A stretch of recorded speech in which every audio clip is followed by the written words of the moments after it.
वाल्मीकि रामायण की एक कथा है।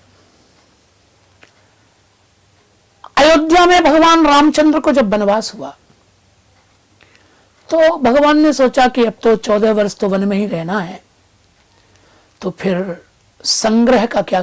श्री रामचंद्र चक्रवर्ती राजा के ज्येष्ठ राजकुमार हैं, तो उनके पास व्यक्तिगत संपत्ति भी बहुत थी, बहुत व्यक्तिगत धन था। तो सोचा अब इसका क्या करेंगे, तो इसे दे चलते हैं, दान कर चलते हैं। तो श्री रामचंद्र जी ने सीता जी से कहा कि ऐसा करते हैं कि मेरे पास जो मेरे व्यक्तिगत वस्त्राभूषण हैं वो कुलगुरु वशिष्ठ जी के ज्येष्ठ पुत्र महर्षि शक्ति को दे देते हैं।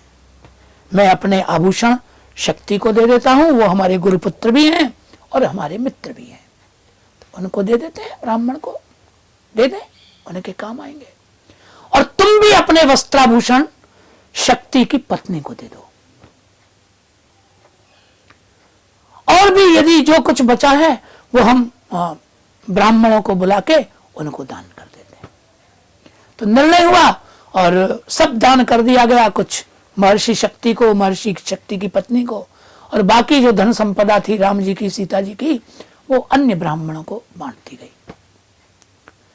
लेकिन सरयू पार रामचंद्र जी की एक बहुत बड़ी गौशाला थी, हजारों गाय उसमें, वो उनकी व्यक्तिगत गौशाला थी, हजारों गाय रहती थी वो गौशाला। तो श्री राम जी ने सोचा कि गौदान भी कर देते हैं, तो गौशाला गए और उन्होंने ब्राह्मणों को गौदान करना शुरू कर दिया। अयोध्या में एक त्रिजट नाम का बड़ा गरीब ब्राह्मण रहता था, पढ़ा लिखा नहीं था, भोला भाला ब्राह्मण था। तो संपन्न लोगों की गाय चराता था, गौ चराने जाता था, उससे जो मिलता था उससे निर्वाह होता था। और ब्राह्मणी जो थी त्रिजट की पत्नी, वो कभी कभी दुखी होती कि हमारा पति पढ़ा लिखा नहीं, दूसरों की गैया चरा रहा है, तो नित्य उसका नियम था, गाय चराने जाता। उस दिन भी वो गाय चराने चला गया। अब जब उस त्रिजट ब्राह्मण की पत्नी को पता चला कि महाराज कुमार रामचंद्र तो गौदान कर रहे हैं ब्राह्मण मात्र को, उनको तो ये था किसी तरह गौशाला खाली हो और सब दे दवा करके फिर हम यहां से वन को विदा हो जाए। तो उसको पति पे बड़ा क्रोध आया कि मेरा पति बड़ा मूर्ख है, बताओ दूसरों की गाय चरा रहा है और महाराज कुमार गौदान कर, अरे अपने खुद जाके गौदान ले, अपनी गैया चरा, दूसरों की चराने चला गया। बोलो कितना मूर्ख है। उसको सहन नहीं हुआ, तो वो ब्राह्मणी वन में गई भाग के पति के पास। ओ बेचारा, उसने देखा पत्नी भाग के तो वो डर गया। उसने कहा क्या बात है, तो कहा तुम बड़े नासमझ हो, अरे भले आदमी, राजकुमार श्री रामभद्र गोदान कर रहे हैं ब्राह्मणों को, तुम दूसरों की गाय चरा रहे हो। अरे अपने ही गाय मांग के लाओ, अपनी गाय चराना। तो पत्नी ने उसको डांट लगाई, सीधा सरल ब्राह्मण बोला अरे मुझे पता नहीं था। तो कहा अभी भी जाओ, भाग के, वो दान कर रहे हैं अभी भी। वो बेचारा भागा, दुर्बल कमजोर ब्राह्मण, और जब तक वो भाग करके पहुंचा जल्दी जल्दी में, तब तक श्री रघुनाथ जी गौशाला की सभी गौओं का दान कर चुके थे। गौशाला खाली हो गई थी। इतनी दूर से आया ब्राह्मण, थका हुआ, उसकी सांस उखड़ गई। गौशाला को खाली देखकर वो हांफने लगा कि देखो हम इतनी दूर से चलकर आए और यहां भी हमारा भाग्य साथ नहीं दे रहा है, गौशाला में तो कोई गाय नहीं है। तो थक करके खड़ा हो गया। तो श्री राम जी ने विनोद में उससे पूछा, विप्र देवता क्या बात है, क्या चाहते हो? तो उसने कहा कि महाराज मैंने सुना आप गौदान कर रहे हैं, सो मैं गोदान लेने आया था। तो मुस्कुरा के विनोद में राम जी ने कहा कि आप थोड़ी लेट हो गए, थोड़ा देर आपको हो गई, गौदान तो हम कर चुके हैं।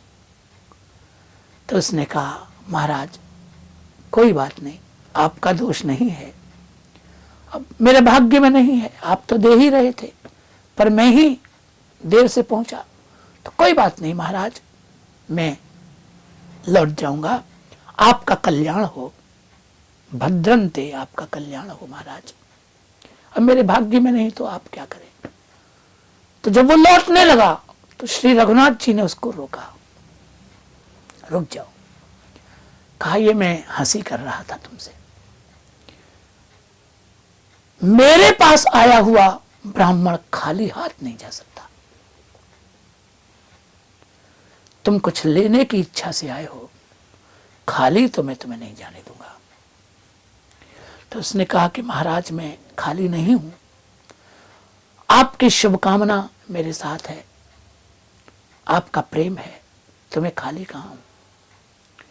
और जब आप वनवासी हो, वन जा रहे हो, आपके पास कुछ नहीं है, तो ऐसी स्थिति में आपसे कुछ कामना रखना यह भी तो अधर्म ही है, तो आपका कल्याण हो। मैं राम जी ने कहा कि नहीं, खाली नहीं जा सकते हो। तो कहा महाराज फिर आप क्या देंगे मुझे, अपनी धन संपत्ति तो आप दान कर चुके हैं। तो रघुनाथ जी ने कहा एक वस्तु मेरे पास है। क्या है? तो कहा गौशाला की जमीन है मेरे पास, गौ तो दे चुका हूं, पर ये जमीन भी मेरी है, भूमि भी मेरी है। तो तुम जहां खड़े हो, जितनी दूर गौशाला से भीतर घुस आए हो, जितनी जमीन में तुम्हारे पैर पड़ चुके हैं, वो जमीन तो मैंने तुमको दे चुका, वो तो है ही तुम्हारी। अब ऐसा करो कि ये जो तुम्हारे हाथ में गाय चराने वाली लकड़ी है, इसको पूरी ताकत से फेंको, जितनी दूर जाके लकड़ी गिरेगी, दंड गिरेगा, वो सारी गौशाला की भूमि भी तुम्हारी है। और ब्राह्मण बेचारा गरीब, उसने पूरी ताकत लगा के डंडा फेंका और वो गौशाला के अंत में जाके गिरा। राम जी प्रसन्न हो गए, अरे सारी गौशाला आपकी है, गौशाला की भूमि आपकी। तो ब्राह्मण बड़ा खुश हुआ, इतनी जमीन, सैकड़ों एकड़ की वो जमीन, वो तो कोई भूमि थोड़ी तो नहीं थी, बहुत बड़ी गौशाला थी। तो बड़ा प्रसन्न होके अपनी पत्नी के पास आया और उसने कहा कि देवी, वो गौदान तो राम जी कर चुके थे, पर गौशाला की जमीन उन्होंने हमें दी है, तो तुम देख लो एक बार।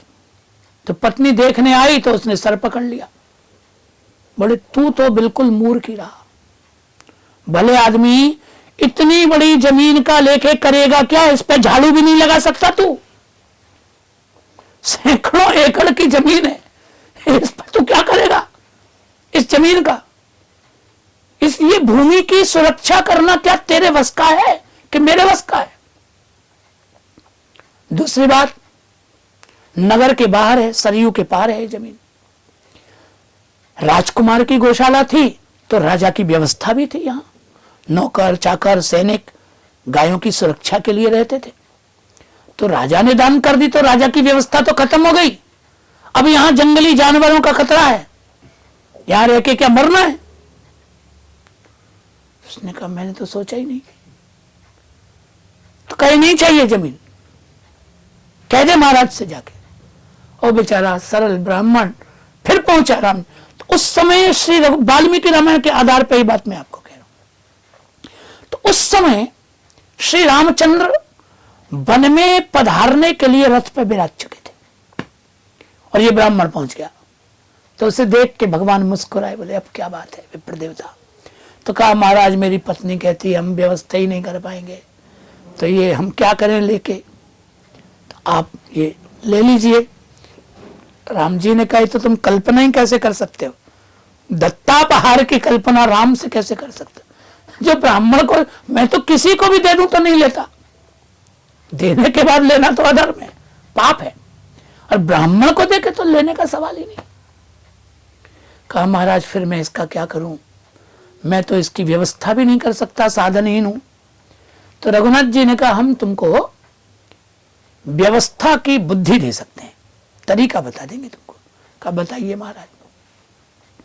तो कहा एक काम करो, देखो तुम्हारे पास जमीन है, गाय नहीं है, अयोध्या में ऐसे बहुत ब्राह्मण होंगे जिनके पास इतनी गायें हैं कि गाय रखने को जमीन नहीं है उन पे, तो ऐसे लोगों को तुम उस गौशाला में बसा लो। उनको कहो कि जिनके पास गाय रखने की जगह न हो वो इस गौशाला में गाय रखें, व्यवस्था करें, तो बस्ती भी बस जाएगी, वहां तुम्हारी व्यावहारिक व्यवस्था भी हो जाएगी। यह समझाया। और जितने ब्राह्मण अयोध्या से सरयू पार चले गए भगवान की गौशाला में, वही सब ब्राह्मण सरयू पारीन ब्राह्मणों के नाम से प्रसिद्ध